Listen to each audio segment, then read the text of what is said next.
பத்தாம்பர்ஜுந்தாய் கள்ளுக்குழி மகா மாரியம்மன் ஆலயத்தில் ஆடிவள்ளி பூஜை. பத்தாம்பர்ஜுந்தாய் கள்ளுக்குழி அருள்மிகு கள்ளுக்குழி மகா மாரியம்மன் திருவருளால் ஆடி 4ஆம் வெள்ளி பூஜை ஆகஸ்ட் 7 வெள்ளிக்கிழமை மிக சிறப்பாக நடைபெற்றதாக ஆலய தலைவர் ராமகணேசன் கூறினார்.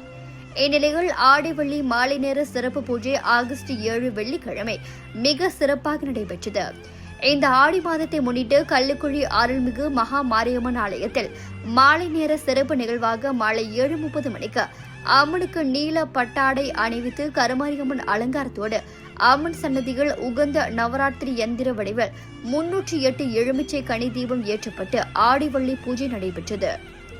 தொடர்ந்து வசந்த மண்டப சிறப்பு பூஜை நடைபெற்றது. நிறைவாக அன்றைய ஆடிவள்ளி சிறப்பு பூஜையின் உபயதாரர் திருமதி லட்சுமணன் செல்வி குடும்பத்தினர் வருகை தந்து அனைத்து பக்தர்களுக்கும் அன்னதானம் வழங்கினர். திரளான பக்தர் பெருமக்கள் பூஜையில் கலந்து கொண்டு எல்லாம் வல்ல அன்னை மகா மாரியம்மன் அருளை பெற்றனர்.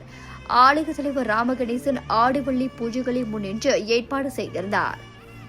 மேல் விவரங்களுக்கு திரு ராமகணேசன் அவர்களை 03637587273 அல்லது சிவஸ்ரீ சோமநாத குருக்கள் ஆலய அர்ச்சகரை 03684173335 என்ற எண்களில் தொடர்பு கொள்ளலாம்.